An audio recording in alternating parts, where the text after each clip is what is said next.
नमस्कार दोस्तों, स्वागत है आपका हिम कृषि यूट्यूब चैनल में। मैं हूं राहुल पाल और हमेशा की तरह आज फिर से नरेश चौहान जी के यहाँ आना हुआ। तो चौहान साहब नमस्कार। नमस्कार। तो क्या हाल चाल है चौहान साहब? बहुत बढ़िया, बहुत बढ़िया।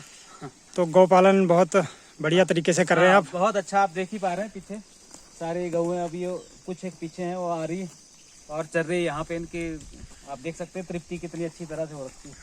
भरपूर पानी है और ये सारा सब कुछ इनको पहाड़ों के स्वच्छंद वातावरण में पहाड़ी गौएं, शुद्ध पहाड़ी गौएं, पहाड़ी गौवंश जो कि चौहान साहब ने कार्य शुरू किया है शुद्ध पहाड़ी नस्ल को बचाने का। हिमाचल में शायद ये पहली गौशाला है जहाँ शुद्ध पहाड़ी नस्ल पे काम हो रहा है। तो चौहान साहब के एक मित्र भी आए हुए हैं यहाँ पर। हाँ, आज मैं स्पेशली उनसे मिलवा लेता हूँ आपको कि ये काफ़ी समय से हमारी बातचीत हो रही थी, आने के इच्छुक थे यहाँ पे। तो अभी अपने भाई साहब है अश्विन जी। अश्विन जी आइए प्लीज़। नमस्कार। नमस्कार जी, अपना नाम और परिचय दीजिए दर्शकों को। मैं अश्विन देडिया, वैसे तो मुंबई से हूँ, गुजराती हूँ, कच्छी हूँ। गुजरात से हूँ, लेकिन मुंबई में बड़ा हुआ। उसके बाद में मेरी कर्मभूमि है मॉरिशस चला गया था। काफ़ी साल वहाँ पे अप डाउन करता रहा, काम करता रहा। अब पिछले 5 साल से सिर्फ गाय के, देसी गाय, इंडिजियस काव, उनके ऊपर काम कर रहा हूँ। नरेश जी का वीडियो आपके द्वारा ही बनाया हुआ वीडियो देखता था, उनसे वीडियो से इंस्पायर होके फिर इम्प्रेस हुआ काफ़ी। नरेश जी को फ़ोन किया, फिर हम लोग लगभग 1.5-2 साल से कांटेक्ट में थे फ़ोन से। और उसके बाद में फिर काफ़ी टाइम सोचा भी कि एक बार जाऊंगा पहाड़ों में और बद्री नस्ल की गाय के साथ रहूंगा, थोड़ा उनकी सेवा करूंगा, थोड़ा नॉलेज लूंगा यहाँ से, थोड़ा अपना नॉलेज शेयर करूंगा। तो बद्री नस्ल भी देखी आपने? हाँ, बद्री नस्ल देखिए। असल में मैं काकरेज पे मेन काम कर रहा हूँ, कच्छ की जो काकरेज है और गिर, और दूसरे हमारे महाराष्ट्र में किलार है और देवनी, तो उन पे काम कर रहा हूँ। लेकिन बद्री नस्ल तो बद्री नस्ल तो अब एक तो पहाड़ी गाय है, और ये तो जब शंकर भगवान ने मंथन किया था, समुद्र मंथन, जब निकली हुई गाय है। और यहाँ पे तो मैंने देखा, मैं तो पिछले कल ही आया हूँ, लेकिन इनके साथ अब नरेश जी के साथ में सुबह 5 बजे से घूम रहा हूँ। तो ये जो चारा चल रही है, मतलब जो जड़ी बूटियाँ खा रही है, नरेश जी मुझे परिचय भी करा रहे हैं, कुछ मुझे भी आइडिया है थोड़ा जड़ी बूटियों के बारे में। तो ये जो चारा चल रही है, मैं वो देख रहा हूँ, मैं हैरान हूँ कि मतलब लोग, यहाँ के लोग क्यों मतलब बाकी सब छोड़ के ये व्यवसाय में नहीं लग जाते हैं। है उनकी भी अपनी दिक्कत होती है, लोकल लोगों की जैसे होती है, बट बहुत पोटेंशियल है। और मैं चाहता हूँ कि लोगों को भी मैं सलाह दूंगा, आपके व्यूवर्स जितने देखने वाले हैं उनको भी मैं बोलूँगा कि आप किसी भी तरह इस तरह की मूवमेंट से जुड़ो और पहाड़ों में आओ, पहाड़ों के लोगों को हेल्प करो। जो ये जो नस्ल है, मतलब इसका जो घी है, इसका जो गौमूत्र है, गौमूत्र से जो अर्क बनता है, इसका जो कावडंग है, तो ये सारी चीज़ें तो मतलब करोड़ों रुपए दे के नहीं मिलती, इतनी महंगी चीज़ें हैं। और यहाँ पे ऐसे ही पड़ी है, कुदरत ने इतने चारों हाथों से इनको जो ये संपत्ति दी है। तो मैं तो लोगों को बोलूँगा कि यहाँ पे एग्रो टूरिज्म करे, यहाँ पे एक बार आए पहाड़ों में, लोगों से, लोकल लोगों से मिले और ये जो गाय है इनका साक्षात दर्शन करे, इनका आशीर्वाद ले। तो ये तो मैं तो पिछले कल आया हूँ, मैं बहुत इम्प्रेस हुआ हूँ नरेश जी से मिलके और ये सब देख के। मैं तो मतलब ये सोच रहा हूँ, आज सुबह से मुंबई में मेरे फोटो रखे थे स्टेटस पे वगैरह। आजकल तो ये मोबाइल का जमाना है, तो लोग वहाँ से मुझे सुबह से फोन आ रहे हैं, लोग सब जलस हो रहे हैं, बोलते आप तो स्वर्ग में बैठ गए, पहाड़ों में घूम रहे होगे गौओं के साथ, पहाड़ी गाय के साथ। पहाड़ी गाय के साथ। और बहुत मतलब काफ़ी सुना था इनके बारे में। आजकल तो यूट्यूब वगैरह आ गया, तो काफ़ी वीडियो वगैरह देखे थे, नरेश जी से भी हमेशा बात होती थी। लेकिन जब पर्सनली यहाँ पे आके जो देखा, तो वो तो साक्षात मतलब ये तो देवभूमि है और ये सब देवी देवता ही है यहाँ पे। जी, तो आप कितने साल मॉरिशस में रहे? मॉरिशस में 25 साल से एक्टिव हूँ, 25 साल से हूँ। अब मैं जब ये आपका कोरोना आया, उससे पहले 2019 में फरवरी में मैं इंडिया आ गया, और फिर मार्च से वो लॉकडाउन लग गया, तो फिर यहाँ ही रह गया हूँ। तब आप घर में ही हो तब से? तो जब से यहाँ ही हूँ, इंडिया में ही हूँ। फिर इंडिया में मेरा तो मैं भ्रमण करते रहता हूँ, पूरा फुल टाइम गायों के ऊपर ही दे दिया है। तो ये विषय में घूमते रहता हूँ, पूरा हिंदुस्तान, पूरा इंडिया। जी, तो आपने खुद भी रखी है गाय या? हाँ, मेरे पास है, काकरेज गाय है, काकरेज नस्ल की भी है और देवनी नस्ल की भी गाय है। जी जी। और अभी किलार के ऊपर थोड़ा काम कर रहा हूँ महाराष्ट्र में कोंकण रीजन में मानगांव करके एक जगह है, तो वहाँ पे मैं काम कर रहा हूँ। कच्छ में, कच्छ गुजरात में वहाँ पे काम कर रहा हूँ। अब मुझे तो ज़्यादातर इन गायों पे ध्यान देना है, नरेश जी के साथ में जुड़ना है। तो अश्विन जी, आप पहाड़ों में आए, आपने यहाँ बहुत सी जड़ी बूटियाँ देखी, पहाड़ी गाय को चरते हुए देखा, तो क्या एक्सपीरियंस रहा आपका? देखो, सबसे पहले तो मैं लोगों को बोलूंगा कि ये जो गाय है वो पहाड़ी नस्ल से रजिस्टर हुई है हिमाचल में, हिमाचली पहाड़ी गाय। तो आप थोड़ा उन पे फोकस करो, उनके बारे में जानो। और यहाँ पे तो जड़ी बूटी तो इतने बेहिसाब जड़ी बूटी मैंने देखी है, सुबह से मैं देख रहा हूँ। अच्छा, उसमें भी कैसा है कि जड़ी बूटी भी हर गाय अपने हिसाब से खा रही है, मतलब ये नहीं कि सारी चीज़ें सब गाय खा रही है।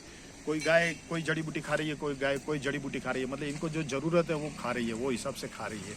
तो मैं तो लोगों को दरख्वास्त करूँगा कि भाई ये जो गाय है, इसका जो घी है उसका उपयोग आप ज़्यादा से ज़्यादा करो। क्योंकि मैंने मेरी आंखों से देखे हुए केस है यहाँ पे हिमाचल में, कुल्लू साइड में 3rd स्टेज का कैंसर घी से क्योर होते हुए मैंने देखा है। और उसका लैब रिपोर्ट भी है, मेडिकल रिपोर्ट भी है वो बंदे का। तो ये जो है घी, इसका इतनी इसमें ताकत है, इसके गौमूत्र का जो इसका अर्क बनता है उसमें इतनी ताकत है। तो मैं तो लोगों को बोलूँगा कि यहाँ पे आए और ये सब चीज़ों है उसका उपयोग करें, इनको बढ़ावा दे और इनको जीवित रखे। और हर तरह से मतलब मदद करे, यहाँ के लोगों को फाइनेंशियली सपोर्ट करे। इनके जो यहाँ से जो पदार्थ बनते हैं, जो उत्पाद बन रहे हैं गाय से, गोबर गोमूत्र घी वगैरह, उनको खरीदें ताकि पहाड़ी गाय को प्रमोट किया जा सके। बिल्कुल बिल्कुल। अब देखो यहाँ पे ये नंदी है, अब ये नंदी देखो, अब ये नंदी तो आपने मतलब इसका गलकम देखो, इसका मतलब आप हर देखो पूरी तरह से, मतलब कोई एंगल से देखो आप, तो ऐसा नंदी आपको यहाँ पे पहाड़ों में मिलेगा भी नहीं। मतलब ये जो नंदी है, ये नंदी मतलब ये इसको अगर मैं प्रतियोगिता में रखूँ तो ये प्राइज लेके आएगा जी। ये नंदी आप देखो। तो कहने का मतलब क्या है कि ये जो ब्रीडिंग है, नरेश भाई ने जो यहाँ पे मेहनत कर रहे हैं और तैयार कर रहे हैं, तो लोगों को भी थोड़ा सपोर्ट रहेगा तो ये चीज़ जो नस्ल हो रही है, ये जो पहाड़ी नस्ल नष्ट हो रही है, उसको हम बचा सकेंगे। क्यों नहीं करेंगे? मतलब और इतने अच्छे, मतलब एक्टिव भी है और शांत भी है। मतलब ऐसा भी नहीं है कि डम है, ये सारी जो ब्रीड है वो एक्टिव भी है और शांत भी है और बहुत फ्रेंडली भी है। मैं कल से इनके साथ में रहा हूँ तो आज तो जैसे वो मेरी फैमिली परिवार बन गई है। तो बहुत अच्छे लोगों को बोलूँगा कि आप एक बार आओ, इधर ही पहाड़ों में हिमाचल में आओ और ये पहाड़ी गाय को देखो, इनके साथ में कुछ वक्त बिताओ अपना, तो बहुत अच्छी बात है। और मैं तो खास नरेश जी को धन्यवाद करूँगा, बहुत अच्छा कार्य कर रहे हैं। मतलब आज इनके जो जवान है, इनके जितने इंसान जो है वो मुंबई शहरों में जाके नौकरी ढूंढ रहे हैं और ये नौकरी छोड़ के, गवर्नमेंट का जॉब छोड़ के, अच्छी खासी नौकरी तनख्वाह छोड़ के, और 2 जॉब छोड़ी है इन्होंने। हाँ। और उसके बाद ये देखो ये पहाड़ी नस्ल को बचाने के लिए आगे आए हैं। और हाँ, एक बात अलग है कि प्रकृति का बहुत भरपूर आनंद ले रहे हैं जी। मतलब ये तो करोड़ों रुपए देके भी नहीं मिलता है ये आनंद, वो ले रहे हैं, लेकिन बहुत मेहनत कर रहे हैं। नरेश जी बहुत मेहनत कर रहे हैं। मैं हमेशा इनके लिए शुभकामना बोलूँगा, प्रार्थना करूँगा भगवान से कि इनको बहुत ये सब आगे बढ़ाए और इनके पास इतनी गौवंश हो कि मतलब। और भी कमेंट में हमारे को बहुत से दर्शक बोलते हैं कि हमें भी पहाड़ी गौवंश चाहिए। हाँ। तो चौहान साहब और ज़्यादा अच्छी से ब्रीडिंग करें और बिल्कुल बिल्कुल, ताकि पूरे हिमाचल में ये शुद्धतम नस्ल पहुंच सके। और HF जर्सी जो गाय यहाँ पे बहुत फैल गई है, मिक्स क्रॉस ब्रीड भी बहुत हो गई है। तो ये सारा चीज़ थोड़ा जो है लोगों को अगर सपोर्ट रहेगा फाइनेंशियली, तो उसको कम करके हम ये जो नस्ल को बढ़ावा देना है, इससे सोशल इकोनॉमी इतनी ऊपर जा सकती है। मतलब कि ये तो ऐसा नहीं है कि सिर्फ इसको पैसा डालना है और मेहनत करना है, बहुत बड़ी, ये तो हमारे शास्त्रों में भी लिखा गया है। जो ये तो इसको तो धन मानते थे, जिसके पास ज़्यादा गाय होती थी वो धनी होता था। तो ये तो गौधन है। मतलब ये नहीं है कि इसको हम इसका दूध आप छोड़ दो, सिर्फ इसके गौमूत्र से और इसके गोबर से आप इनकी रख रखवाली कर सकते हो, इतना पोटेंशियल है। तो लोगों को बोलूँगा कि लोगों आप आओ यहाँ पे। विदेश में जाते हो आप, करोड़ों रुपया दे के आते हो, हमारा रेवेन्यू बाहर चले जाता है। इससे अच्छा आप देश में टूरिज्म को डेवलप करो, एग्रो टूरिज्म भी स्टार्ट किया जा सकता है पहाड़ों में। करो, आपका धन आपका देश में रहेगा, आपके लोगों को, आपके भाइयों को काम आएगा और आपकी सबसे मेन आपकी सेहत बढ़ेगी। आप बाहर विदेश में जाके पिज्जा बर्गर खाओगे, इससे अच्छा यहाँ पे आओ और ये पहाड़ी नस्ल का घी दूध खाओ, तो आपकी सेहत भी बन जाएगी। आपके बच्चों को भी अच्छे संस्कार दो, सब आइंस्टाइन यहाँ पे पैदा होंगे इनका दूध पी के। तो आप बॉर्नविटा, बूस्ट, कॉम्प्लान ये सब जो खा रहे हो, तो उसकी आपको जरूरत नहीं पड़ेगी, आपको इनके दूध ही में ही इतना पोटेंशियल है। बहुत बढ़िया बात कही अश्विन जी ने कि बॉर्नविटा इन चीज़ों से नहीं, हमारे जो बुजुर्ग थे उन्होंने कभी ये फालतू की चीजें नहीं खाई। वही नहीं खाई। वही गाय का घी, दूध, गाय के साथ रहना, उठना बैठना, जंगलों में 33 विचरण प्रकार करना। के देवी देवता इनमें बसे हुए हैं इस गाय में। 33 कोटि। तो हाँ, 33 कोटि।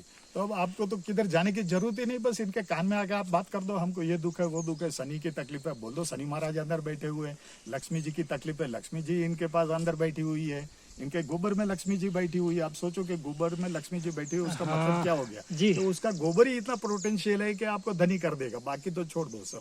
जी, जैसे कहा गया है हमारे वेदों में कि गोमय वस्ते लक्ष्मी, तो वेदों में भी कहा गया है कि गाय का जो गोबर है उसमें लक्ष्मी जी का वास है। बस है। हाँ। तो ये है, आप भी अच्छा काम कर रहे हो। आपके चैनल के लिए भी मैं आपको धन्यवाद देता हूँ और धन्यवाद जी, शुभकामना बहुत बहुत देता धन्यवाद। हूँ। और इस तरह के कार्य होते रहे यहाँ पे, और जो हमारी संस्कृति है, हमारी परंपरा है, बस हमारी धरोहर पे ये जिंदा रहे, बच्चे आने वाली पीढ़ी को इसका थोड़ा ज्ञान मिले, बस यही है। तो जी चौहान साहब, ये पिछले वीडियो में भी हमने इन बच्चों से मिलवाया था, तो ये देखिए कितने बड़े हो चुके हैं। इनके नाम फिर से दोहरा दीजिए एक बार। ये डमरू है जी, ये डमरू, और ये सुनंदा है। तो ये अपने ही नंदी के। हाँ जी, ये स्वर्ण कपिला है। इसकी आंखें देखो आप, बिल्कुल लाल है, ब्राउन भूरी। जी और इसका नाक लाल, पैर भी, पैर देखो इसके, पैर लाल है बिल्कुल, देखो। जी हाँ, इसके जो पाँव के जो नाखून है वो भी लाल है। हाँ जी, और जबकि डमरू के देख सकते हैं आप ब्लैक। तो ये है स्वर्ण कपिला। ये हजारों में एक होती है कोई, जी तो लेकिन इसकी जो माँ थी वो नहीं रही बेचारी अब। अच्छा जी। और इसकी माँ एक समय के 3 किलो दूध, मतलब एक दिन में 6 किलो दूध देने वाली थी वो। जी तो बहुत अच्छी। और ये अभी ब्रीडिंग बुल हम इसको डमरू को तैयार करेंगे आगे, क्योंकि ये इसमें सारे गुण है, लक्षण है। जी, तो देख सकते हैं आप डमरू का गल कंबल, इसकी हम्प का साइज, और ये बिल्कुल मतलब बहुत अच्छे हैं इसकी तरह। तो बस फिर अब थोड़ा सा हम लोग इनके बारे में, तो आपको थोड़ा सा पिछली वीडियो में जो बताया था, तो अब ये आज मैं एक बार दिखा देते हैं, और अगली वीडियो में आपको हम वृंदा के बारे में बताते हैं। वृंदा को दिखाते हैं कि अब उसकी स्थिति क्या है, अब वो कैसी हो चुकी है। और बल्कि अभी बता देता हूँ, वृंदा प्रेग्नेंट है, और कितने मंथ्स? लगभग 5 महीने की। अच्छा जी। तो अपने उसी भीम जो अपना नंदी है उसी से ही प्रेग्नेंट है। तो चौहान साहब, आप कोई छोटा सा मैसेज देना चाहेंगे दर्शकों को? बस यही है कि भाई अब जैसा अपने अश्विन जी ने कहा था कि भाई अब जैसा, अब देखो अकेले अगर मैं खुद से स्वयं से करना चाहूँ इस काम को, अकेला तो मैं भी नहीं कर पाऊंगा। और इस गाय को सुरक्षित संरक्षण करना है तो फिर सब लोगों को आगे आना पड़ेगा, और एक अकेले आदमी मेरे बस की बात नहीं है, एक मैं ही नहीं कर पाऊंगा इस काम को। तो सब लोगों का सहयोग और सपोर्ट रहेगा तो ये काम चल पाएगा। तो इसलिए बस वही सबसे हमारी रिक्वेस्ट है कि भाई आए, देखे, और या फिर जो आ नहीं सकते या देख नहीं सकते वो फिर अपने हिसाब से कर ले, जैसा भी कुछ जो कुछ भी किया जा किसी भी सकता है। तरह, मतलब कोई भी हिसाब से आप सहयोग करो, बस। जी, तो अश्विन जी आपका भी बहुत बहुत धन्यवाद। बहुत- फिर बहुत से मिलेंगे धन्यवाद, एक बहुत और। धन्यवाद। वंदे मातरम। वंदे मातरम जी।